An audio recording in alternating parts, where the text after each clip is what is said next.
Bueno, en esta clase vamos a ver entonces la función diferencial de un campo escalar, ¿sí? Vamos a recordar un poquito qué era el diferencial de una función escalar, ¿sí? Supongamos que teníamos nuestra función igual a f de x y un punto, y tomábamos límite, ¿sí? Para x que tiende a ese punto de nuestra función, ¿sí? Entonces teníamos un número epsilon tal que si x tendía a x0, ese número epsilon tiende a 0, ¿sí? Entonces, nosotros sabíamos que el límite del cociente incremental de y, cuando yo incremento un cierto delta x, cuando ese delta x tiende a 0, era la derivada de esa función en el punto, ¿sí? Lo que vimos, lo que vieron ustedes en análisis 1, ¿sí? Entonces, esto implica, ¿sí?, que ese cociente incremental, si esto es cierto, ¿sí?, va a ser igual a la derivada en el punto más ese número de epsilon. Entonces, esto se va a cumplir si solo si el incremento en y es igual a la derivada de la función en el punto por el incremento en x más epsilon por el incremento en x. Es decir, estoy despejando el incremento en x de la definición de la derivada. A eso le denominamos diferencial de f de x en el punto, ¿sí? Por lo tanto, llegaban a la conclusión en análisis 1 que y igual a f de x en el punto, el diferencial de y de f de x en el punto, era igual a esto. Y también vieron, ¿sí?, que si, por ejemplo, teníamos la función escalar y igual a x al cuadrado, que es una parábola, y queríamos obtener el diferencial, ¿sí?, nos terminaba quedando de esta manera, es decir, el diferencial va a ser igual a la derivada de esa función, y por ende, nos termina quedando de esta manera, ¿sí? 2x por el incremento en x. Pero a su vez también, si la función era y igual a x, el diferencial terminaba quedando igual a la derivada de esa función, y por ende me terminaba quedando el diferencial de x igual al incremento en x. Por esto podríamos poner que el incremento en x era igual al diferencial de x, y por lo tanto, si queríamos obtener el diferencial de y, era lo mismo decir que era la derivada de la función por el diferencial de x, ¿sí? Eso lo vieron en análisis 1. Tomando esta analogía, ¿sí?, vamos a definir el diferencial de un campo escalar. ¿Qué significa? Va a ser exactamente igual en mi campo escalar, nada más que va a tener un término que va a ser correspondiente a una de las variables independientes, y le vamos a sumar un término similar, pero con respecto a la derivada parcial de la otra variable independiente, ¿sí? Geométricamente, ¿sí?, el incremento en y, ¿sí?, vendría a ser esto, ¿sí? Y esto termina siendo el diferencial de y, ¿sí? Es decir, hay como un mínimo error entre estos dos conceptos, o sea, no son iguales. Hay una pequeña diferencia entre esos dos. Bueno, vamos a suponer entonces que ahora tenemos un campo escalar de dos variables independientes y un punto, ¿sí?, interior al dominio de la función, ¿sí?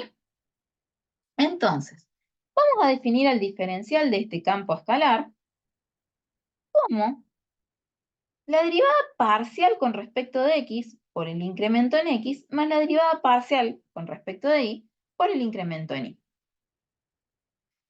Y conociendo que los incrementos de x y de y son iguales a sus diferenciales, ¿sí?, lo vamos a expresar de esta manera. Podemos ya empezar a decir que va a tener un término, ¿sí?, similar por cada variable independiente tenga la función o el campo escalar z, ¿sí? O sea que si z tuviera tres variables independientes, voy a empezar a agregar términos por cada variable, ¿sí? Fíjense, geométricamente, esta superficie que está como en una especie de grisecito o celestito, ¿sí? Vendría a ser mi superficie en el espacio de las tres dimensiones, ¿sí? Cuando yo calculo el diferencial, aproximo mi función a un plano tangente, que ya vamos a ver bien y lo vamos a calcular bien ese plano tangente, ¿sí? Y básicamente, en el punto donde yo estoy calculando la diferencial, ¿sí? Lo que hago, ¿sí? Si interpretamos geométricamente, la diferencial vendría a ser el incremento en ese plano tangente de z, ¿sí? Y el real sería el incremento de z, es decir, cómo es z en ese punto. ¿Se entiende?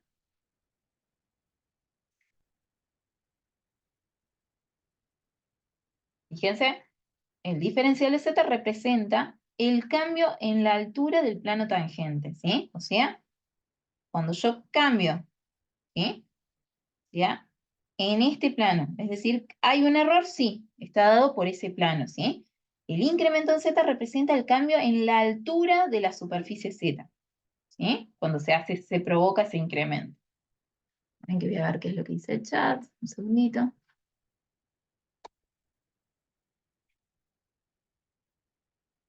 Entonces, dicho todo esto,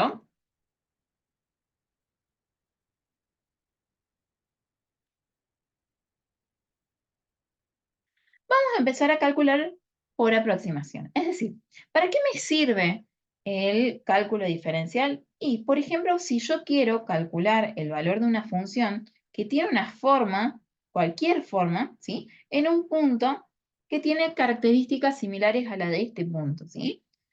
Entonces yo lo que puedo hacer es calcular el valor de z, pero en vez de utilizar este punto, ¿sí? Lo que voy a hacer es aproximarlo a otro punto, ¿sí? El punto más cercano a P, que sea más exacto. Por ejemplo, el punto 1, 1. Es decir, un punto que va a tener un defecto en X y un exceso en Y, ¿sí? Entonces, para poder calcular el valor de z en este punto, aproximándolo y utilizando el concepto de diferencial, yo necesitaría obtener el valor de la función en el punto al que estoy aproximando y obtener el incremento en z. Y nosotros sabemos que este incremento en z es aproximadamente igual, ¿sí? A sumarle a la función en el punto este 1, 1, ¿sí? Por más el diferencial de z. Entonces, calculamos primero la función en 1, 1, es decir, a esta función, en vez de evaluarla en este punto, la evaluamos en el punto 1, 1, ¿sí? Fíjense que si x vale 1 y que y vale 1, mi z valdría 1. Ahora necesito calcular el diferencial de z. Entonces, para eso vamos a calcular las derivadas parciales, ¿sí? Con respecto de x, con respecto de y lo vamos a reemplazar en la expresión para la diferencial de primera orden. Una vez que hacemos eso, calculamos las derivadas, ¿sí? La podemos reemplazar. Fíjense, lo que hice fue reemplazar adentro de la expresión a las derivadas parciales. Y acá lo que obtuve es una función diferencial, ¿sí? ¿Por qué? Porque depende de x y depende de y. Una vez que hacemos esto, ahora lo vamos a evaluar a estas derivadas parciales en el punto 1, 1, que es a donde estoy aproximando, ¿sí? Cuidado acá, ¿sí? Fíjense, o sea, acá teníamos la función diferencial y ahora calculo la diferencial en el punto 1, 1. Pero ojo, que lo que no reemplazo son los diferenciales de x y diferenciales de y. Eso todavía no lo calculé. Yo lo único que hago es reemplazar el punto 1, 1 en las funciones derivadas parciales, ¿sí? Con respecto de x y con respecto de y, respectivamente. Y de esa manera encuentro la forma de la diferencial en el punto 1, 1. ¿Qué me falta ahora? Porque yo lo que necesito es encontrar el valor de este diferencial para aproximar el valor de la función. Entonces lo que tengo que ver es de dónde puedo obtener diferencial de x y diferencial de y. Y eso lo voy a sacar justamente de la diferencia que hay entre el punto a donde estoy aproximando y el punto real al que quiero calcular la función z. Entonces, el incremento en x, ¿sí? Acuérdense que los diferenciales de x y de y de las variables independientes son iguales a los incrementos en x e y respectivamente. El incremento en X va a ser el valor real del punto menos el punto donde estoy aproximando, ¿sí? Y el incremento en Y va a ser 1 menos el valor del punto real, ¿sí? Una vez, o sea, uno es positivo y el otro es negativo justamente por esa diferencia que hay, o sea, yo a este le estoy aproximando por de más y a este por de menos, ¿sí? Entonces, me va a quedar reemplazando el incremento de X, el incremento de Y, ahora sí, en mi función diferencial del punto 1, 1, obtengo lo que sería el incremento en Z, ¿sí? Aproximado. Por lo tanto, mi función en el punto real, ¿sí? Se puede obtener sumándole a una función en un punto aproximado, digamos, más ese incremento que obtuve. Y esto me da este resultado.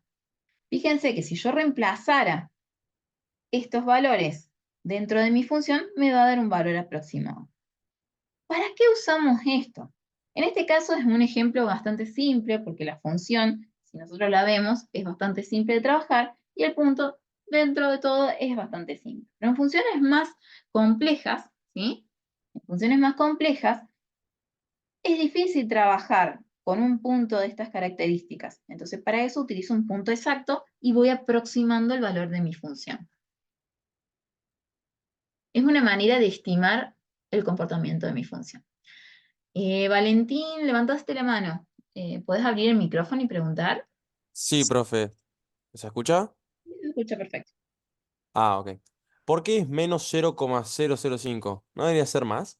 No, porque fíjate, bien, porque el punto real es menor al punto donde vos estás aproximando en I. ¿Se entiende? Ah, ok, ok, ok. Es como que le tenés que sacar ese poquito que le estás aproximando por demás. ¿Se entiende? Y este es Claro. positivo porque este es mayor al punto donde vos estás aproximando. Ok, bien. ¿Entendés? Sí, sí, sí, creo que sí. Gracias. Bueno, ¿se entendió el uso, uno de los usos que tiene la diferencial? Y vamos ahora a una aplicación un poco más práctica, ¿sí? Que la tenemos todos cada vez que hacemos una medición tan simple como agarrar una regla y medir algo, ¿sí?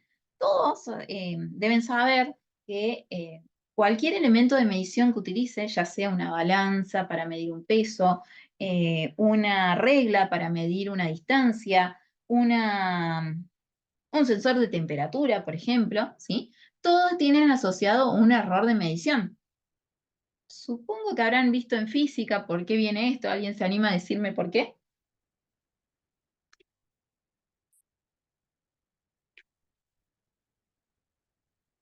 Física, integración 1, habrán visto algo parecido. ¿Por qué todo tiene asociado un error de medición? ¿De dónde salen los sistemas de unidades que utilizamos? Metro, centímetro, milímetro, grados Celsius, kilogramos. ¿Qué son?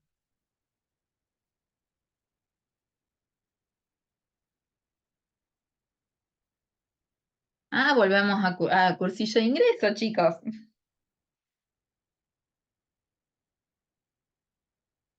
Bueno, ustedes saben que todas las unidades de medida, ¿sí? Están asociadas a un patrón de medición, ¿sí? Es la hora. No sé, ¿eh? Bueno, están asociados a un patrón de medición. Entonces, por ejemplo, cuando se definió el metro, que forma parte del sistema internacional, y hablo del metro porque es el que vamos a utilizar ahora, ¿sí? Bueno, si bien está en centímetros, ya hay una conversión de unidades, ¿no es cierto?, de metros a centímetros. Pero en el sistema internacional lo que está definido es el metro, y es un patrón de medida, digamos, que mide un metro. Y a través de eso se empiezan a reproducir distintas formas de medición, ¿sí? Entonces, si no tengo el original, que es el que define el metro, ¿sí? Entonces no, todos los demás con lo que yo voy midiendo van a tener un error. ¿Qué error? Y si uno, por ejemplo, agarra un calibre, que es un elemento de medición más exacto que una regla, ¿sí? van a ver que dentro de las características de ese calibre dice, esto tiene un error de más, menos 0,01 milímetro, por ejemplo. ¿Sí? O si tienen una balanza y leen atrás las características de la balanza, les va a decir, esta balanza mide linealmente con un error de tanto en tal cierto peso. O sea, por ejemplo, si yo me quiero pesar en una balanza que se utiliza para pesar camiones, por ejemplo, el error de mi pesada es enorme porque es una balanza que está utilizada para una medición muy grande. ¿Entiende lo que quiero decir? Entonces es como que tenemos que asociar las mediciones a esas características. Entonces, por ejemplo, en este caso, ¿sí? Quiero medir, por ejemplo, dice, el radio de la base y la altura de un cono circular recto son de 30 centímetros y 70 centímetros respectivamente, con un error de medición de 1 milímetro en cada uno. Utilícese diferenciales para estimar el máximo error en el volumen calculado del cono. ¿Sí? Entonces, acá me está diciendo que yo estoy midiendo en este cono dos características, el radio, ¿sí? Y la altura. Y que el elemento con el que yo medí eso tiene un error de 1 milímetro. ¿Sí? Eso es lo que me está diciendo. Es decir, que cuando yo agarré la regla o el calibre que utilicé para medir el radio y la altura, digamos, tenían asociados un error de medición y ese error de medición era de 1 milímetro. ¿Sí?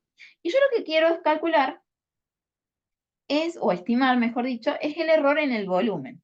Por lo tanto, ¿cuál va a ser a lo que llamamos Z normalmente? El volumen, o sea, la función volumen depende del radio y de la altura. ¿Cómo? A través de su expresión, ¿sí? Entonces yo sé que el volumen de un cono tiene esta expresión, pi por radio al cuadrado por h, que es la altura, dividido 3, ¿sí? Pi y 3 son constantes, ¿sí? Por lo tanto, r y h son dos variables independientes que tiene el volumen, ¿sí?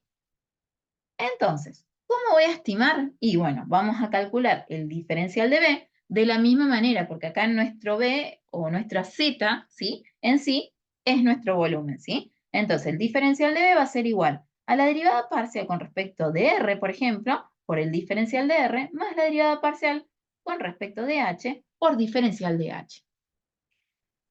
¿Qué tenemos de dato? Bueno, tenemos de dato que el radio vale 30 centímetros y la altura vale 70. ¿Qué vendría a ser eso? El punto en donde estoy calculando la diferencial, ¿sí? Entonces, obtenemos primero la expresión para el diferencial de B, analizamos los datos y vemos, ¿sí? El radio vale 30, la altura vale 70, ¿sí? Y este 1 milímetro, ¿sí? Pasado a las unidades en las que estoy midiendo todo, que en este caso van a ser centímetros, por eso está en 0,1 centímetros, ¿sí? Este 1 milímetro va a ser justamente los incrementos en R y en H que necesito para poder calcular el diferencial de B, ¿sí? Son valores absolutos. Si ustedes leen las expresiones o las características, ya les digo, de cualquier elemento de medición, les va a decir o más menos o valor absoluto. Lo más lógico es que diga más menos 0,1, ¿sí? También lo pueden encontrar en expresiones de incertidumbre, ¿sí? Pero bueno, incertidumbre es como que es más compleja la definición, pero básicamente estaría haciendo referencia a este error al que estamos evaluando ahora, ¿sí? Entonces, calculamos las derivadas parciales. Fíjense que la derivada parcial con respecto de R implica que H sea constante, pi y 3 son constantes, por lo tanto me va a quedar pi por H dividido 3 por la derivada de R al cuadrado, que es 2R, ¿sí? Entonces esta sería la derivada parcial con respecto de R. Y ahora, para la derivada parcial con respecto de H, todo esto va a ser constante, ¿sí? Y la derivada de H es 1. Reemplazamos todo en la expresión, ¿sí? Y ahora tenemos que reemplazar el punto, ¿sí? Para obtener el diferencial de B en 30 y 70, ¿sí? Obvio escribir los centímetros, pero correctamente hay que escribir los centímetros, ¿sí? Y eso acuérdense que es reemplazar las funciones derivadas parciales, ¿sí? Y el diferencial de R y el diferencial de H, en este caso valen lo mismo, ¿sí? Vendrían a ser los incrementos. ¿Por qué valen lo mismo? Porque yo medí exactamente con el mismo instrumento. Si yo hubiera medido con instrumentos diferentes, posiblemente pueden llegar a tener errores distintos, ¿sí? Pero bueno, acá en el ejercicio me dicen de qué es el error de medición generalizando que se midió con el mismo, ¿sí? Entonces, reemplazamos todos esos detalles adentro de nuestra expresión del diferencial de B, calculamos y vamos a obtener, ¿sí?, el máximo error en el volumen. O sea, lo único que hago es calcular. Y bueno, y acá sí tengan cuidado, fíjense que están puestas todas las unidades de expresarlo en la unidad correcta, ¿sí? La unidad de medida del volumen, ¿sí? En este caso sería centímetro al cubo, ¿sí? Obviamente, si nosotros, por ejemplo, calculamos el volumen, o sea, el volumen exacto en 30 y 70, van a dar un valor súper alto, ¿sí? Y este sería el error positivo que hay en el volumen. ¿Por qué es el error positivo? Fíjense que yo me colgué y les dije que por lo general las expresiones de medida se dan en más menos, y en este caso yo utilicé solamente los positivos porque quiero obtener el máximo error en el volumen, por lo tanto, todo el diferencial es positivo, ¿sí? Pero si yo hubiera querido calcular todo el error, digamos, tendría que usar el más menos, ¿sí? Hacerlo todo positivo y todo negativo. ¿Se entiende? ¿Alguna duda hasta acá? De 10, profe. Bueno, entonces acá tenemos uno de los ejemplos prácticos, es uno de los más utilizados de la definición de diferencial, ¿sí? Y obviamente, era lo que les decía antes, se puede generalizar la definición al agregar más variables independientes. Entonces, si yo agrego n variables independientes al sistema, voy a tener que agregar n términos de derivadas parciales por su diferencial. Profe, ¿puede volver un segundo a la filmina anterior? Sí, por supuesto. Avísenme si necesitan copiar algo, ¿sí? Pues yo a veces... Sí, sí, por eso. Sí, Ya está, gracias. de nada. Bueno. Entonces, perdón, me pasé. Entonces, lo único que hacemos es, si agrego una variable independiente más, entonces agrego un término más de derivada parcial con respecto a esa variable independiente por su respectiva diferencial. Por ejemplo, ¿sí?, podemos calcular también el error en el volumen, otra vez, ¿sí?, en el volumen máximo de esta caja sin tapa, porque si tuviera la tapa tendría que agregar más términos, ¿no? Pero bueno, en este caso es una caja sin tapa. Por lo tanto, la caja va a tener, el volumen de la caja va a estar dado por el valor de X, vamos a llamarle a este valor X, a este y a este Z, ¿sí? Y nos dice el ejercicio, las dimensiones de una caja rectangular sin tapa se miden como 30, 20 y 50 centímetros. El margen de error en la medición se encuentra alrededor de los 2 milímetros. Estimar el máximo error posible del volumen de la caja. Fíjense que vuelve a ser otra vez un error en la medición, ¿sí? Y como es la misma longitud lo que estoy midiendo, ¿sí? Entonces vamos a asociar que los diferenciales, si yo llamo a esto X, a este y a este Z, ¿sí?, el diferencial de X, el de Y y el de Z, ¿sí?, van a ser iguales a más menos 2 milímetros, ¿sí? Pero como que yo quiero el máximo error, entonces lo que voy a hacer es utilizar el positivo directamente, ¿sí? Otra vez como el ejercicio anterior. Entonces, ¿cuál sería el volumen de la caja? El producto de las tres dimensiones, ¿sí? Y mis variables independientes van a ser X, Y, Z.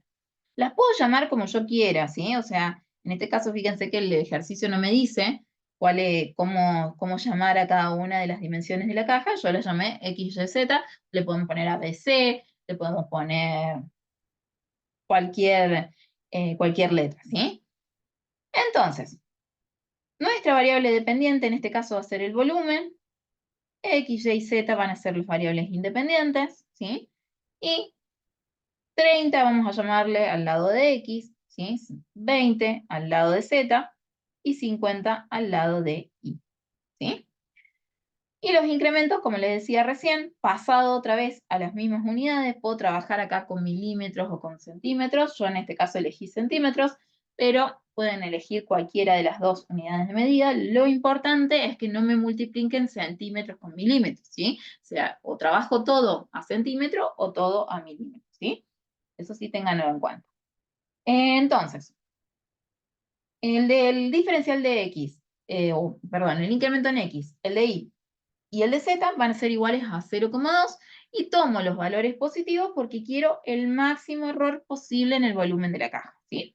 Entonces, una vez que ya sabemos qué es cada longitud, digamos, y ya tenemos la expresión de nuestra variable dependiente, calculamos el diferencial de B, es decir, calculamos la derivada parcial con respecto de X por el incremento en X, más la derivada parcial con respecto de Y por el incremento en Y, y acá nos agregamos el término de Z, la derivada parcial con respecto de Z de B por el diferencial de Z. Calculamos estas tres derivadas parciales, ¿sí? Las reemplazamos en la expresión del volumen y ahora volvemos a calcular. Vamos a obtener el diferencial de B en el punto, que en este caso sería 30 de X, 50 de Y y 20 de Z, ¿sí? Y los diferenciales de X, Y y Z sabemos que son iguales a sus incrementos y que van a ser iguales a 0,2. Reemplazamos todo esto, y acuérdense, y soy reiterativa con esto, acuérdense que estos datos del punto vendrían a ser lo que reemplazo en las derivadas parciales. No vayan a querer el día del parcial reemplazarme los diferenciales de X, de Y y de Z, ¿sí? Esos son el error, ¿sí? Entonces, reemplazamos todo, colocamos las respectivas unidades, fíjense que está todo en centímetros, no mezclo unidades, ¿sí? Y una vez que tengo todo en la misma unidad, calculo y obtengo el volumen máximo que estoy queriendo calcular. Un ejercicio para que después hagan ustedes en su casa es calcular el porcentaje de error. ¿Cómo calcularían el porcentaje de error? Y muy simple. Reemplazan el punto en el volumen, en la función original del volumen, y ese va a ser el 100%. Entonces, el 100% de ese volumen, ¿cuánto representaría este 620 centímetros cúbicos? De esa manera podemos también estimar el porcentaje de error que hay entre estas dos en esta medición, ¿sí? Ejercicio para después ustedes hacerlos.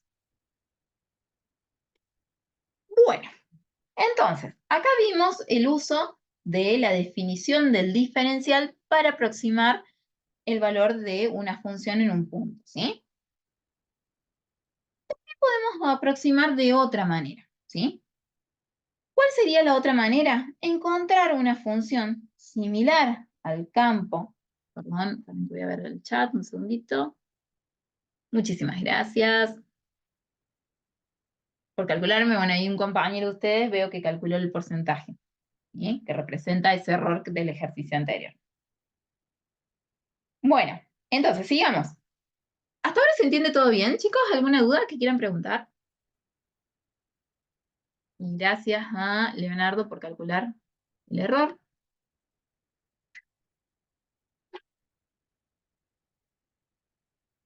Perfecto. Bueno, entonces, aproximamos utilizando el concepto de diferencial. Pero otra forma de aproximar el comportamiento de una función alrededor de un punto es agarrar cualquier forma tenga z y llevarlo a la función más simple que hay en el espacio de las tres dimensiones, que es el plano. Y esto lo vamos a hacer en un plano tangente. ¿Tangente a dónde? Al punto en donde quiero aproximar, ¿sí? Y a esto se le denomina aproximación lineal. ¿Por qué? Porque la función plano en el espacio de las tres dimensiones es la forma lineal, es la función más lineal que vamos a encontrar en el espacio de las tres dimensiones. Por eso, a esto que vamos a hacer ahora se lo denomina aproximación lineal. ¿Se acuerdan que cuando les dije la interpretación geométrica de la diferencial, veíamos que a nuestra función, en el punto donde yo estaba calculando la diferencial, atravesaba ese punto un plano tangente a la función? Bueno, Si nosotros podemos obtener ese plano tangente, alrededor de ese punto vamos a poder utilizar, en vez de nuestro campo escalar, que por ahí a lo mejor está formado por una función exponencial, está formado por una trigonométrica o algo complejo en el espacio de las tres dimensiones, en vez de utilizar esa función, vamos a utilizar su plano tangente, ¿sí? Eso es lo que vamos a hacer ahora. Entonces, una de las formas de hacer esto es, supongamos que tenemos un campo escalar de dos variables independientes y un punto, ¿sí?, interior al dominio de la función, en donde podemos obtener derivadas parciales continuas en ese punto, ¿sí? Entonces, si nosotros podemos obtener derivadas parciales continuas en ese punto, vamos a poder aproximar esta función, ¿sí?, a un plano tangente a dicha función en este punto. Es decir, este plano va a pasar por este punto y en este punto va a ser una tangente a mi superficie, ¿sí? Y esto es una aproximación. Obviamente va a tener un error asociado, no es lo mismo calcular la función en ese punto o aproximarla por por el plano tangente. Pero es casi lo mismo, porque la función vamos a ver que en esa parte se va a comportar muy similar al plano tangente, ¿sí? ¿Más o menos se entiende la idea de lo que vamos a hacer? ¿Cómo es la expresión de este plano tangente? Y la diferencia entre z, ¿sí?, final menos el z inicial va a ser igual, aproximadamente igual, a la derivada parcial con respecto de x por un x menos el punto inicial, o el punto donde estoy calculando esto, ¿sí?, más la derivada parcial con respecto de y en el punto, ¿sí?, por y menos ese punto donde estoy calculando. Y como este punto lo conozco, este valor de z lo conozco, ¿sí?, despejando el valor de z que no conozco, ¿sí?, obtengo la expresión del plano tangente. Y como conocerán de álgebra, todo plano tiene en el espacio de las tres dimensiones asociado una recta normal, ¿sí?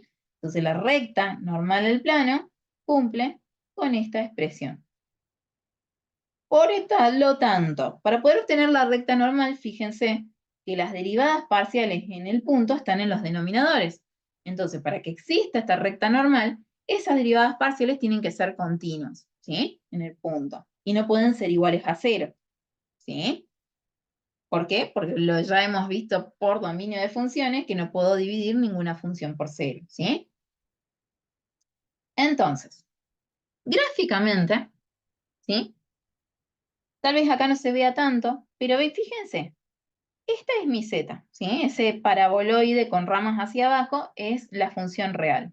Y la función aproximada en este punto P, si este z, mi campo escalar, admite derivadas parciales continuas en ese punto, entonces yo voy a poder obtener la expresión de este plano tangente que ahí, en ese punto, se comporta muy similar a z.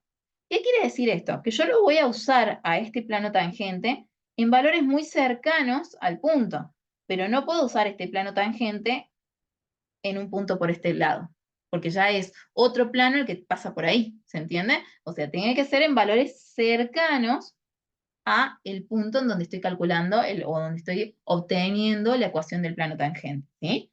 Y cuanto yo más me aleje de este punto, ¿sí?, en cualquier sentido, más grande va a ser el error de la aproximación de mi función con respecto a este plano tangente, ¿sí?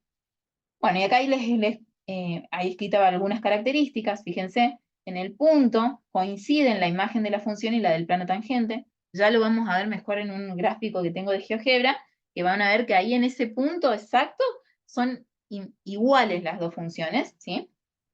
El plano tangente contiene a todas las rectas tangentes a la curva que pasen por el punto.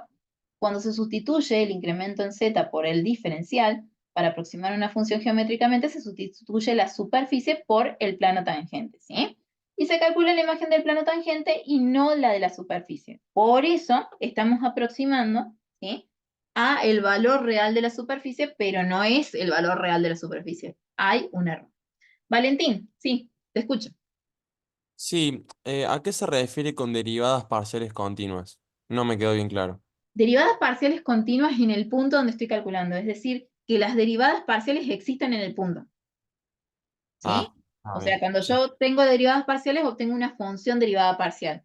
Y al reemplazarla en el valor del punto, me tiene que dar un valor real. ¿Sí? Porque si, por ejemplo, les decía que si me da, por ejemplo, que se va al infinito, 0/0, ya, bueno, ya lo que vimos, todos los detalles que hacen que una función deje de existir dentro de los valores reales, entonces es como que no, ahí ya no la podría usar a esto, ¿sí? Bien, Porque bien, gracias. justamente, mira, acá en la fórmula, por las dudas, para que quede bien claro, yo lo que necesito es la derivada parcial en el punto. Por lo tanto, si no existe, no lo puedo usar. ¿Sí? Sí, genial, gracias. Entonces, veamos un ejemplo de esta aproximación lineal. ¿Sí? Encontrar la ecuación del plano tangente y de una recta normal a la superficie Z. ¿Sí?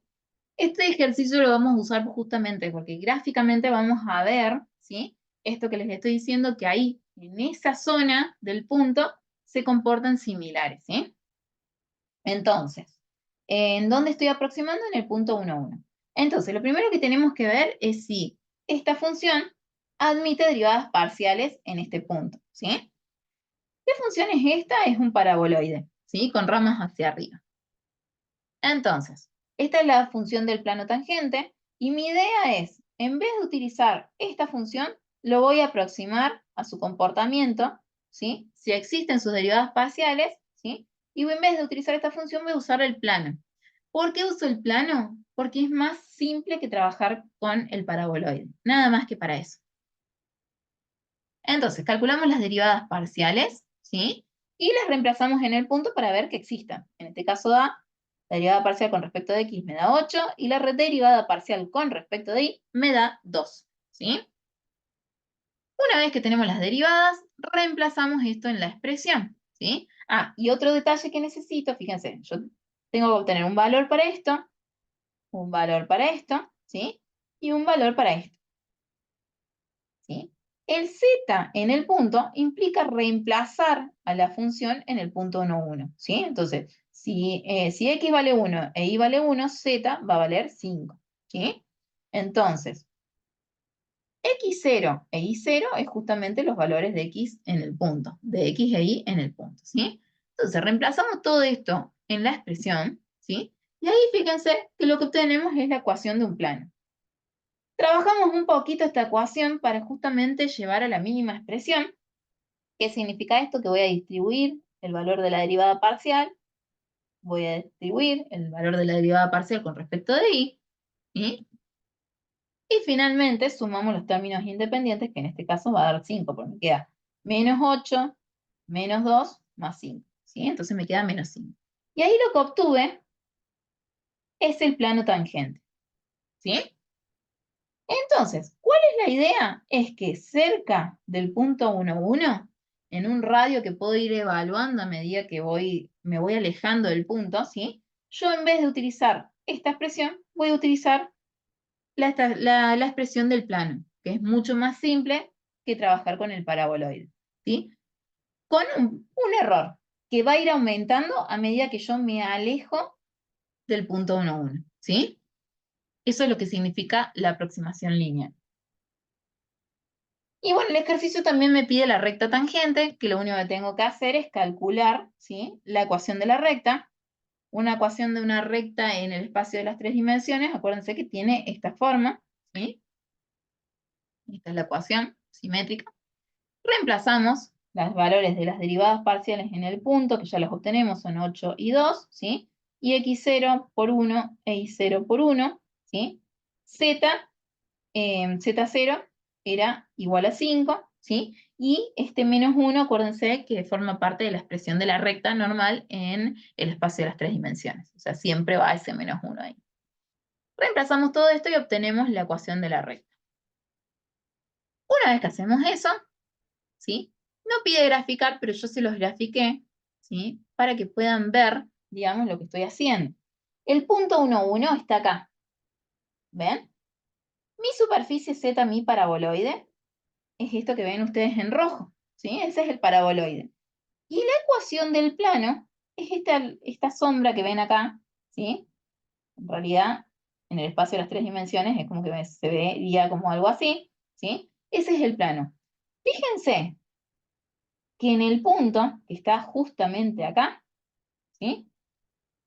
El plano y la superficie se tocan porque son tangentes, ¿sí? Y a medida que yo me vaya alejando de este punto, ¿sí? Me voy alejando, el error se vuelve más grande porque empiezan a cambiar, mi función cambia y se empieza a alejar de ese plano tangente. ¿Se entiende lo que quiero hacer? ¿Y por qué voy a aproximar? ¿O cómo voy a aproximar? O sea, que si yo quisiera aproximar utilizando este plano en un punto de por acá, ya no me sirve, porque ahí fíjense que el cambio de la función es totalmente distinto, ¿sí? Al que hay de este lado. O sea, tendría que calcular otro plano tangente que pase por ahí y empezar a utilizar a valores alrededor de este punto, si quiero, ¿sí?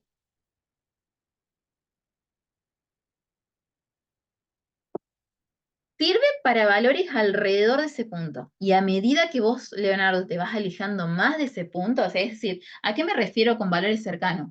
Y, por ejemplo, 1,001 menos 0,995, por ejemplo, sería un valor aproximado a ese punto. Entonces podría utilizar el plano tangente. ¿Se entiende lo que quiero decir? Es decir, valores cercanos a este punto, ¿sí? Empiezo a variar ese punto. Y a medida que yo me aleje más de ese punto o el error sea más grande, por ejemplo, por ejemplo, en 1,0001.0995, fíjense que el error está bastante cercano a 1,1, prácticamente no voy a tener diferencia si utilizo esto o si utilizo el plano tangente. Ahora, a medida que yo aumente, por ejemplo, 1,1, 0,9, ¿sí? Entonces ahí ya se vuelve más grande, pero lo puedo seguir usando porque todavía es próximo, ¿sí? O sea, nada más que si yo reemplazo el valor de z acá, reemplazo este punto acá y reemplazo este punto acá, el error entre las dos empieza a ser más grande. O sea, la diferencia. Claro, ¿sí? Y también de lo que yo pueda llegar a extenderme, ¿sí? Por ahí a lo mejor tengo un requisito, digamos, que me dice no te alejes más del 10%, entonces hasta el 10% lo puedo usar. ¿Se entiende?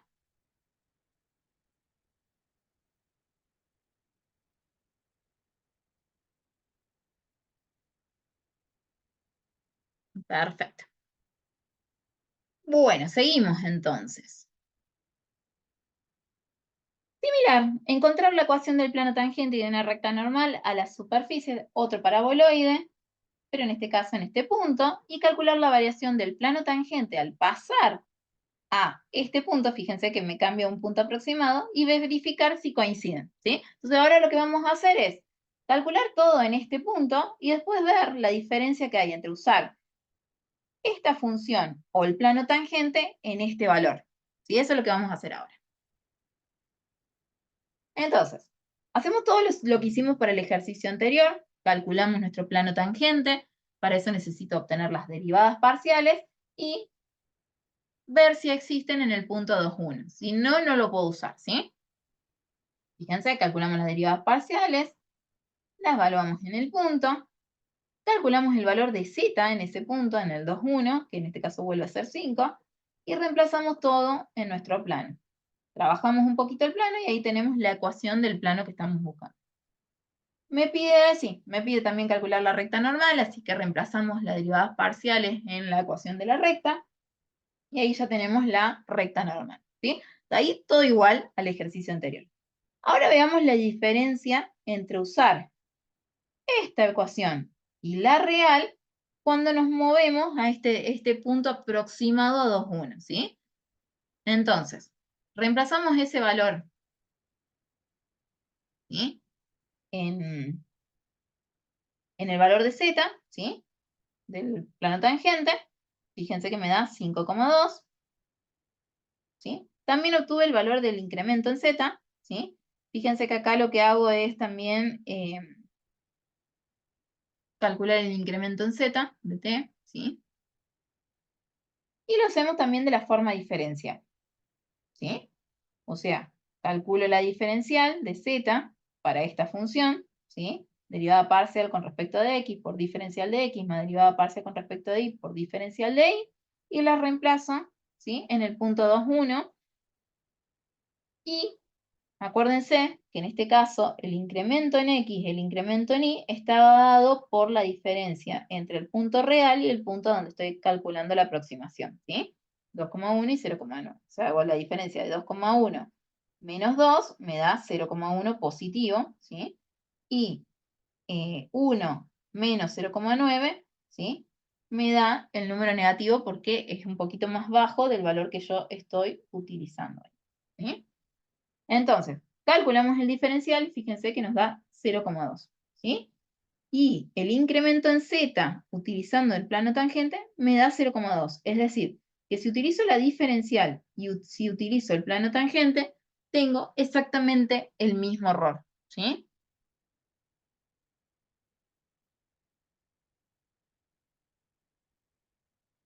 ¿Se entendió?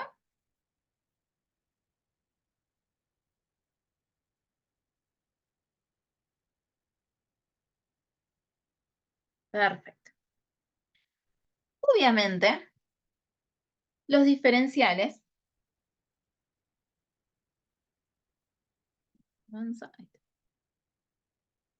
¿sí? Los diferenciales también se pueden obtener diferenciales sucesivos, es decir, de mayor orden que el diferencial del orden 1, que es el que estábamos utilizando hasta ahora, ¿sí?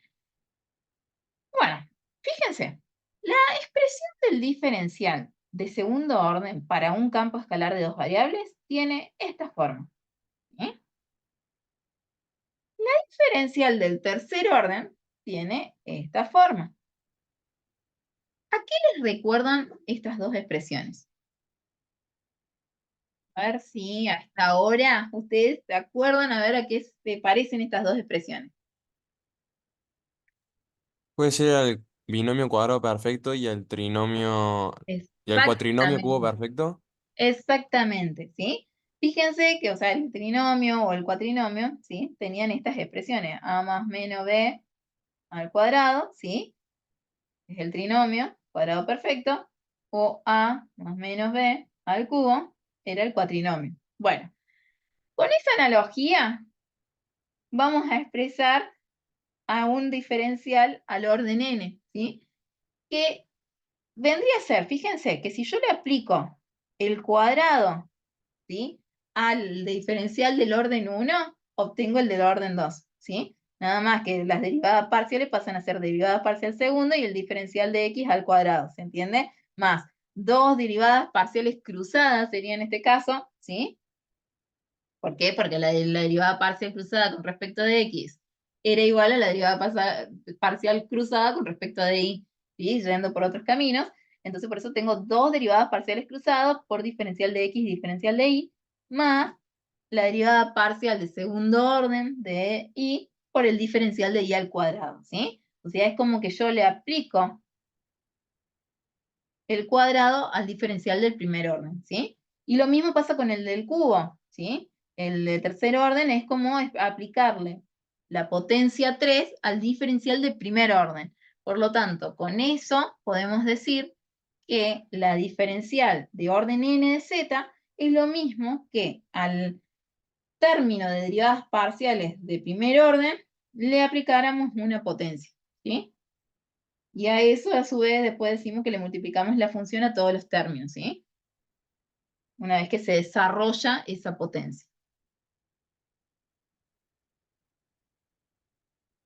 Entonces, supongamos que queremos encontrar la diferencial de segundo orden de z, ¿sí? Este campo escalar de dos variables en el punto 1, 2.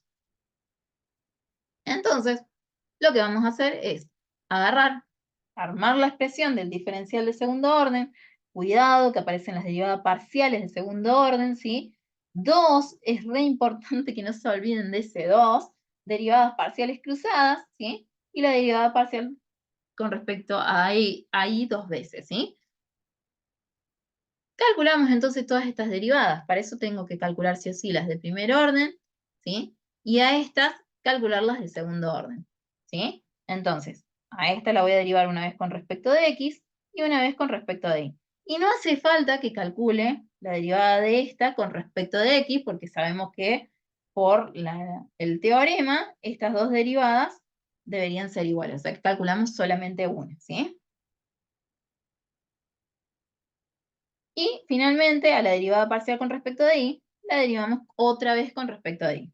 Una vez que tenemos las funciones derivadas parciales, las reemplazamos en la diferencial, ¿sí? Y como me está pidiendo, o sea, vendría a ser la expresión del diferencial de orden 2 para esta función. Pero me pide que la calcule en el punto. Entonces, ¿qué voy a hacer? A las derivadas parciales, ¿sí? Las voy a reemplazar en el punto.